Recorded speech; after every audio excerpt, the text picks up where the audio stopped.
Olá!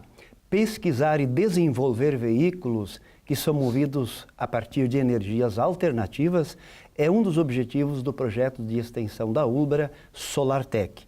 Então é sobre esse tema que nós vamos conversar hoje no programa Ulbra Conhecimento que está começando. Eu quero dar as boas-vindas para os nossos convidados. Eu começo apresentando Miguel Afonso Flack, que tem graduação em Engenharia Mecânica e doutorado em Engenharia de Minas, Metalúrgica e Materiais. É docente da Ulbra nos cursos de Engenharia Mecânica e de Materiais e participa em projetos de pesquisas na área da engenharia e coordena o projeto de extensão SolarTech. Seja bem-vindo, professor. Ótimo. Eu também quero dar as boas-vindas para David Guilherme Flack Taborda, que é acadêmico do curso de Engenharia Mecânica e integra o projeto SolarTech. Seja bem-vindo, Guilherme. Prazer, obrigado. E também quero dar as boas-vindas para Renan Chiesa Weingartner, que é acadêmico do curso de Engenharia Elétrica da Ulbra e também integra o projeto. Seja bem-vindo, Renan. Obrigado. Então, antes de nós iniciarmos a nossa conversa, nós vamos para a matéria sobre o assunto. O Ulbra Conhecimento deste sábado veio até o laboratório Fabritech para saber um pouco mais do trabalho que é realizado aqui. Um dos projetos desenvolvidos é a fabricação de um carro movido a energia solar para competições. O objetivo do grupo com este carro é fazer com que ele percorra a maior distância possível com a menor quantidade de energia. O intuito dessas competições, na verdade, é de difundir o conhecimento, certo? Aqui nós estudamos, pesquisamos e desenvolvemos para poder ser aplicado no dia a dia. A Sherco Marathon, ela tem algumas divisões, a nossa é de protótipos. Então, na verdade, essa competição e as outras competições é um estímulo à inovação e à troca de informações entre as universidades, né, e para aumentar essa área de pesquisa voltado para a locomoção e hoje em dia também levando em consideração o atual cenário energético para incentivar as pesquisas em desenvolvimento de motores mais econômicos. Lucas conta que o carro deve estar pronto até novembro, quando acontece a competição. Cerca de 40% do automóvel já foi concluído. Esse é o chassi que nós produzimos, né? Ele foi produzido no laboratório, esse chassi já tem um tempo, nós estamos realizando alguma alteração nele. Aqui na parte de trás vai ser o sistema de tração, então ele vai ter a tração na parte traseira, aqui do outro lado tem o suporte que vai o motor. Aqui tem o sistema de direção, toda a parte de freios que nós estamos finalizando. É relativamente confortável esse veículo. A gente fez um estudo bastante extenso em cima de ergonomia para garantir que o piloto tivesse uma qualidade elevada dentro desse veículo, porque é bastante tempo que a pessoa fica fazendo voltas para poder fazer as medições, então é extremamente desgastante e desconfortável. Então a gente trabalhou bastante na área de ergonomia para garantir que o piloto não tivesse maiores problemas enquanto estivesse dentro do veículo. Pesquisas relacionadas à energia solar são necessárias em um cenário em que contamos com combustíveis finitos e que contribuem para o aquecimento global. Projeto de extensão SolarTech é o tema do Ulbra Conhecimento dessa semana. E eu começo a nossa conversa com o professor Miguel, perguntando o seguinte: o que de fato é esse projeto SolarTech, professor? Esse projeto SolarTech, né, ele surgiu em sala de aula, né, com uns alunos, né, que queriam, né, pesquisar sobre o tema, né, carro solar, energia solar, né, e foi no curso, né, da cadeira de manutenção, né, que engloba também engenharia mecânica, automotiva, né, e alguns outros cursos às vezes, né. Então ela já começou com uma forma multidisciplinar ali naquele momento, né? Então, e depois diferentes engenharias participando. Diferentes engenharias participando. Já começou com automotiva e mecânica, né? A automotiva é mais relacionada ao veículo, a mecânica mais à fabricação, né, de peças e componentes, né? E depois, então, foram agregados outras engenharias e outras especialidades ao grupo, né? Então, hoje em dia, ele é muito, né, multidisciplinar, tem esse foco de ser multidisciplinar, né? Então, e pautado, né, na cooperação, né, e que os alunos também troquem informações entre as engenharias, né? Às vezes ficam bitolados só em uma engenharia, fica fechado, aí eles trabalham com outras pessoas, do design, né, da mecânica com elétrica com química com outras engenharias, né? Então, essa troca de experiência que tem, né, feito esse projeto ficar tão legal, né, com eles. Quer dizer, interessante que ele nasceu a partir de uma pergunta ou de perguntas existentes em sala de aula. Exatamente, é. foi um grupo, né, que se formou já faz uns anos já que a gente está... Quanto tempo mais ou menos, professor? Uns 3 anos, mais ou menos, que esse projeto existe, né? Uhum. E agora, né, com o apoio, né, da professora Dal, professora Simone, aqui da extensão, da extensão, né? Então, a gente volta, né, extensão, ensino, pesquisa, né, que são a tríade, né, da extensão, sim. Que nos acolheu, né, acolheu o projeto, né? Então, tem nos ajudado muito, né, nessa parte. Muito bacana. E, Guilherme, como você, como acadêmico, entrou nessa proposta aí? Em uma das turmas do Miguel, que eu fui aluno de manutenção e lubrificação, surgiu a proposta assim, tu não te interessa num grupo chamado SolarTech? E aí me surgiu aquela dúvida, né? Você, intrigante, né? Você, vou conhecer. Aí foi onde entrei em contato com o Renan, que já era participante, já me apresentou o projeto, toda a ideia e o conceito que a gente tinha em cima disso. E eu já era adepto a querer fazer uma coisa diferente. Perfeito. E aí surgiu o útil ao agradável, eu acabei aderindo à ideia e hoje me encontro amplamente dedicado ao projeto aí. E qual é a diferença que esse projeto faz na tua vida, Renan, como acadêmico?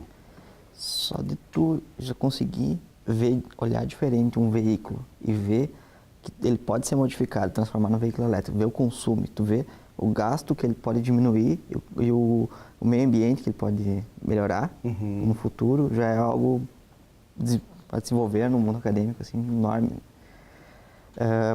Tu vê assim que teu trabalho pode ser muito bem visto pelas pessoas e que a gente pode trabalhar num projeto que vai ser o futuro, praticamente. Então, inevitavelmente é o futuro. Pode ver na Europa, Estados Unidos, muitos veículos já são elétricos e se não são elétricos, são híbridos, então agrega na vida acadêmica, né? Atualmente a gente busca sempre perguntar aos nossos professores, buscar desenvolver sempre o menor consumo, menor gasto energético, melhores motores, como transformar eles em melhores baterias, junto com o pessoal da química. Então, é uma busca constante, né? E sempre buscando se desenvolver melhor, desenvolver os estudos, né? Sim. E em que altura está o projeto de vocês? Pensando assim, o carro pronto rodando. Em que altura está o projeto nesse momento? O projeto começou com várias ênfases, né? Então, alguns grupos, né, que iniciaram, os grupos estão agora, né, por várias fases, né? Uma das fases, por exemplo, era fazer só um veículo né, que andasse e pronto, né? Era uma coisa muito simples, né? Então, mas isso logo saiu do foco e já passou para competição, né? Então, a gente fez vários projetos assim muito elaborados, né, para competições no Atacama, na Austrália também tem competições de energia solar, né, de embarcadas muito fortes, né.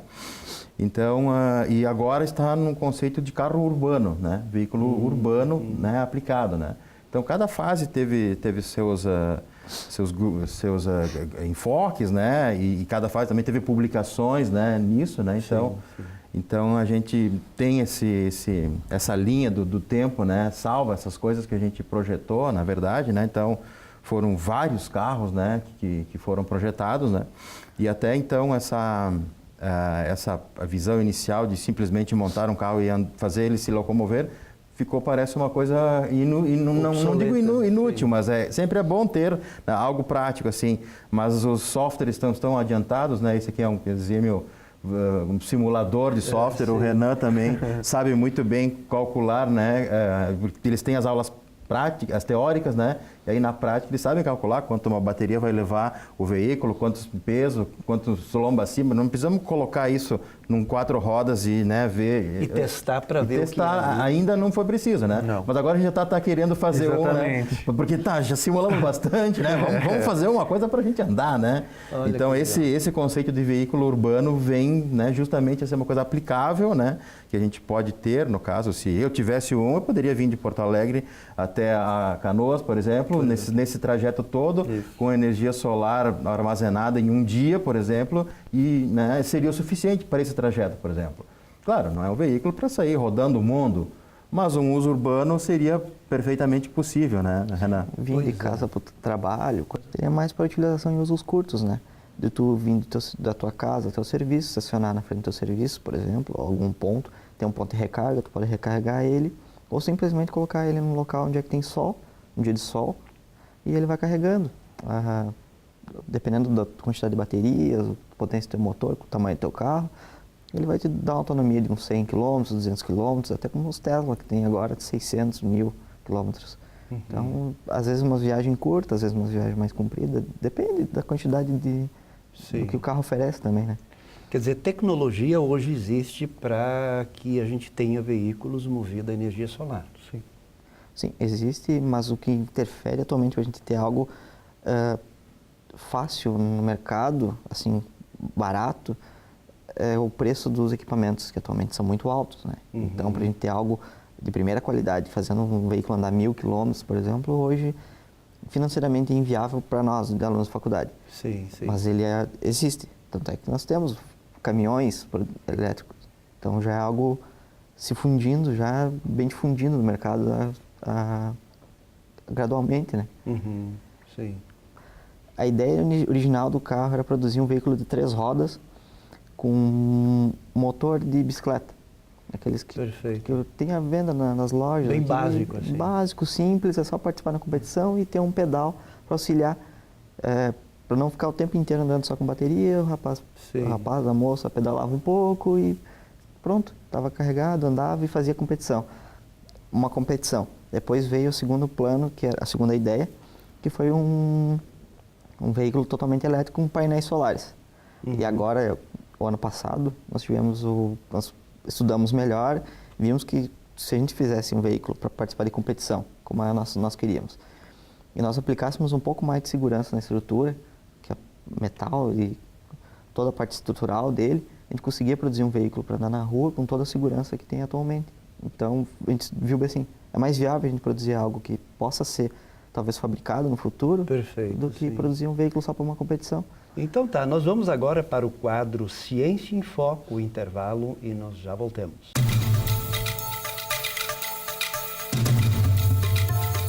O Ciência em Foco de hoje é sobre projetos de chassi de carros de competição. Esses chassis eles podem ser projetados de duas maneiras.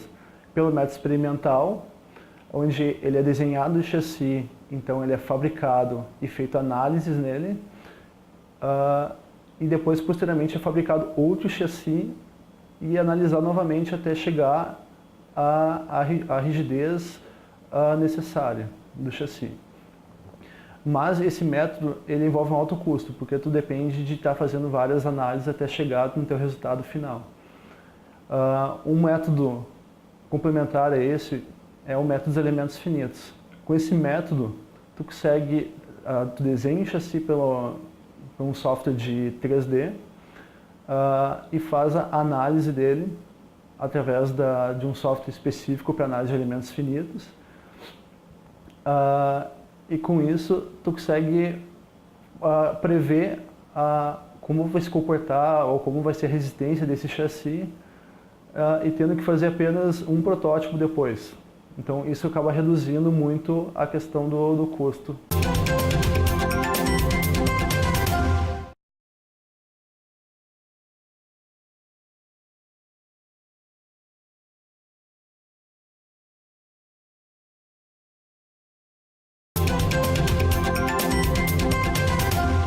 Projeto de extensão SolarTech é o tema do Ultra Conhecimento dessa semana e temos como convidados o professor Miguel Afonso Flack, o acadêmico David Guilherme Flack Taborda e Renan Chiesa Weingärtner, que também é acadêmico do curso de Engenharia Elétrica. Guilherme, quantas pessoas mais ou menos integram essa equipe que de certo modo você coordena? Ao total do grupo são 70 participantes. 70 participantes ao total, sim, que são de diversas áreas, né? Desde a parte da engenharia química, engenharia elétrica, engenharia mecânica. Ou seja, todas as engenharias. Todas as engenharias juntas, exatamente. Tem outras partes também que, como a gente estava com um conceito de competição, entrava a parte de nutrição, com a parte de design, na parte de moda para fazer os uniformes da equipe. Sim. Então, tinham praticamente quase toda a universidade, podemos dizer. Tinha a parte de administração também, para a parte de gerenciar a aquisição de material, finanças contábeis, tem bastante áreas, né, atuais. Como eu sou o capitão da parte mecânica... O que significa ser capitão da parte mecânica? O capitão em si, ele faz meio que uma junção de deixar uma coisa uniforme dentro de um grupo, né? No qual, por exemplo, dentro do meu grupo são 10 participantes, né? Nesses 10 participantes são subdivididos em alguns subgrupos, como suspensão, chassi, direção, suspensão traseira, a parte de desenvolvimento de peça, por exemplo. Tem o cadista, tem a parte que faz análise dimensional, tem o rapaz que faz análise com software, que a gente utiliza alguns softwares específicos para fazer esse tipo de análise, também ele faz. Perfeito. E eu meio que faço essa jogada, tipo, eu vejo o que um está fazendo, tento unir com o que o outro está fazendo para os dois conversarem ao mesmo tempo. Tem a ideia do todo. Exatamente, né? Porque não adianta tu fazer uma suspensão e ela não conseguir conversar com a direção, por exemplo. Então tu tem que meio que unir essas duas coisas para trabalharem juntos. Perfeito. E quando surge uma dúvida, por exemplo, né, como a gente busca muitas literaturas, muitas vezes são em inglês, a gente não consegue ter uma interpretação como deveria. Perfeito. Aí o capitão ele tem a autonomia de ir lá ver essa deficiência, esse problema ali de conflito e buscar outras fontes para conseguir resolver aquele problema. A gente busca fontes com professores, com outros colegas que já estão se formando, que também são adeptos ao grupo, né? Então a gente meio que faz essa jogada.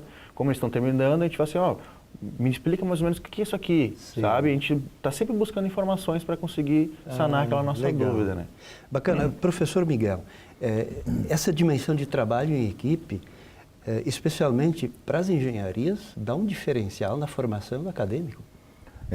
Isso é bem legal, uma das coisas que eu vi surgindo, né, no grupo, né, a interação deles, né, das várias não só das engenharias, né, como falou, do design, da educação física, medicina, né, uma parte de um veículo era com tração parcialmente humana, né, então teve toda essa parte aí, né, os veículos de competição que a gente fez, né, um era com tração parcialmente humana e os painéis solares eram fora do veículo, né, isso é uma competição da Atacama, né, que a gente fez o projeto, né.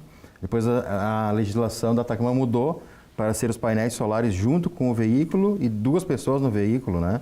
Então, e agora a gente, né, no conceito de carro urbano, que é sem tração humana, só com energia solar, né? E com bateria, acumuladores também, que podem ser daí carregados na energia elétrica ou não, né?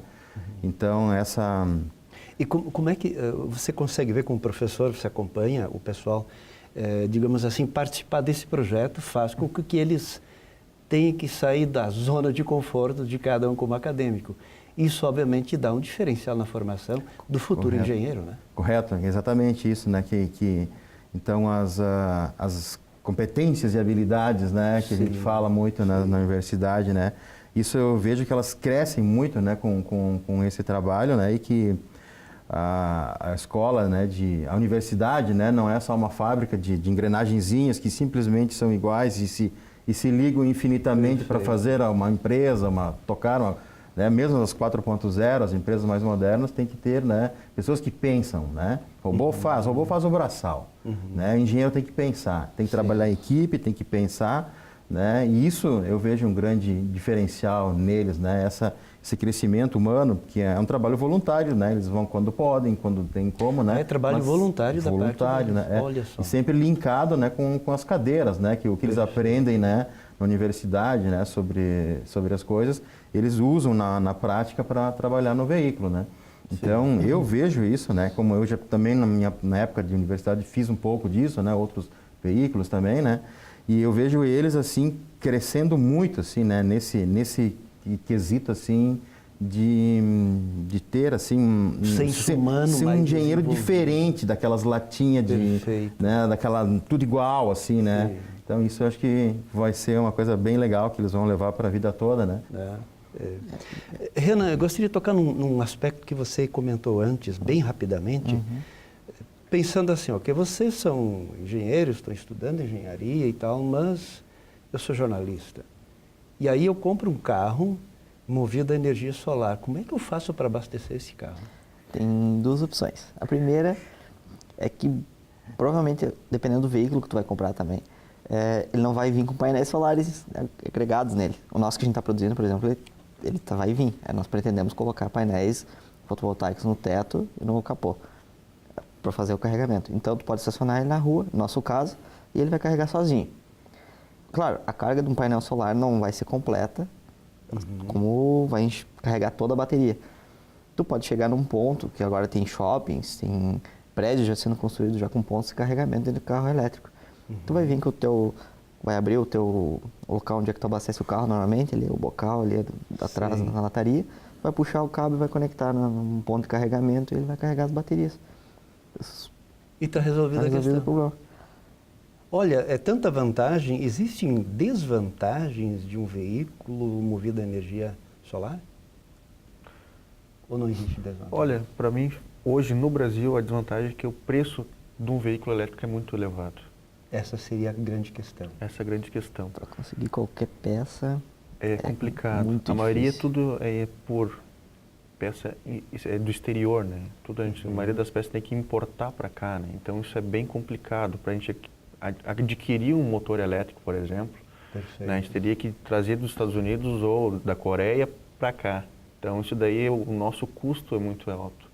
Então nesse quesito, né, de sistema de geração de energia, que nem o Renan está falando também, a gente tenta utilizar alguns modelos no qual a gente consiga não necessariamente usar um maior motor ou então um motor muito forte, mas a gente também utiliza algumas outras tecnologias para recuperar a energia que a gente já está desperdiçando, né? Ou então energia a partir do freio. Ou buscar painéis que tenham uma melhor eficiência energética na geração. Às vezes não é o painel aquele completo que tu vai comprar numa loja que vai ser o mais eficiente. Às vezes tu vai comprar um módulozinho só e vai instalar módulos separados, vai fazer jogos de locais para obter o melhor eficiência. Mas agora, o que é diferente? É só o motor ou as rodas, suspensão, Não, também tudo é diferente? Conjunto, todo o conjunto. Todo carro vai ser um outro carro. É um outro carro. O que vê, né? A gente sempre tem aquela impressão que o carro, se o carro for muito pesado, o carro vai consumir mais combustível, né? Que é o que a gente sabe no nosso dia a dia. Meu carro é muito pesado, meu motor é 1.0 lá, né? O cara entendeu. O cara vai lá e gasta, sei lá, 8 km por litro. Sim. A gente está tentando reduzir o peso do carro o máximo possível para deixar o menor peso para ter o menor consumo, né? E utilizar de algumas outras fontes de fazer uma cogeração de energia, que é gerar energia a partir de alguns pontos no qual a gente desperdiça energia, entendeu? Perfeito. Então é mais ou menos esse sistema, assim. A frenagem é o melhor ponto. É o melhor ponto. Porque tu perde muita energia na frenagem do veículo. Perfeito. Então tu bota ali, por exemplo, um sistema que regenera, uma espécie de um motor que regenere a energia do freio, funciona como uma frenagem. Tu consegue gerar essa energia de volta, carregar as baterias e quando tu precisar dela tu vai ter. Acho que, se eu não me engano, é usado nos carros Fórmula 1 atualmente. Olha só. Muito bem, nós vamos agora para o quadro Dica do Programa e já voltamos para as considerações finais dos nossos convidados. A dica de hoje são equipamentos utilizados no dia a dia com energia solar. O veículo solar ele se assemelha a esta lanterna, que em cima da lanterna temos uma placa solar que carrega uma bateria internamente dela. A energia armazenada nessa bateria serve para gerar luz e, no caso do veículo solar, a energia armazenada serve para gerar tração para o veículo. Da mesma forma que o veículo pode ser carregado em uma tomada convencional e essa energia pode ser utilizada em outros equipamentos. Projeto de extensão SolarTech é o tema do Ultra Conhecimento dessa semana e nós vamos agora para o recado final dos nossos convidados. Professor Miguel Afonso Flack, qual é o seu recado final? O recado final é que o projeto, né, como a engenharia como um todo, né, tem a pesquisa básica e a pesquisa aplicada, né, nós queremos dizer que nós não estamos só na pesquisa básica, nós estamos abertos, né, temos convênio com várias empresas, né, que trabalham no fornecimento de peças e de tecnologias, né, que nos apoiam, né, e isso certamente vai ser importante para eles nesse momento e talvez no futuro trabalho com essas empresas, futuro emprego, futuro negócio, né, então muitas coisas já estão sendo feitas nisso aqui. Então o projeto, né, tem essa básica na universidade e já pensando, né, neles no mercado de trabalho, como engenheiros que pensam, engenheiros que trabalham em equipe e que têm ideias diferentes dos engenheiros normais, né, da fabricação do engenheiro normal na universidade. São engenheiros diferenciados, com certeza. Perfeito. E o David Guilherme Flack está a bordo, seu recado final? É que o projeto em si, né, nessa parte de quesito de empresas, né, de apoiar o projeto em si, veio muito gratificante, porque tem várias empresas aí que são apoiadoras do projeto hoje, né? Temos a SAP aqui, que é uma empresa de São Leopoldo que faz a parte de gestão de software, né? Temos a Militech também, que nos doa a parte de material para a parte de transmissão, né? Temos a Metal Moro, que vai fazer toda a parte de doação de material para fazer a parte de construção estrutural do veículo. Tem a Viemar, né, como já bem visto aí, que faz componentes mecânicos automotivos, né? Também temos aí a Metal Horse, que trabalha com diversas tecnologias na parte de desenvolvimento tecnológico de competição de veículos. Então tem bastante empresas aí voltadas para nos apoiar junto nesse projeto aí, e ao longo do tempo aí vai vir grandes coisas bem bacanas aí. Perfeito. Então, Renan Chiesa Weingartner, seu recado final. Como o Guilherme estava falando, nós agradecemos também as empresas como a Siemens também, que estão ajudando nós, a Dell e a SAP, principalmente, é o meu ponto, né? Pois a gente ganhou baterias dos notebooks deles, que eles iam fazer um descarte de baterias. Nem todas as baterias e notebooks estão totalmente inutilizáveis. Sim. Então, no desmonte, a gente consegue extrair algumas pilhas e fazer uma bateria gerada totalmente com baterias de notebook de descarte, por exemplo. Então, claro que as novas, as usadas não têm a mesma eficiência, mas dão conta do recado. Dão conta do recado, principalmente para testes. Muito bem. Então, muito obrigado, professor Miguel, o Guilherme, o Renan, por essa conversa. Muito obrigado você pela companhia e nós nos encontramos na próxima semana para mais um Ulbra Conhecimento. Até lá!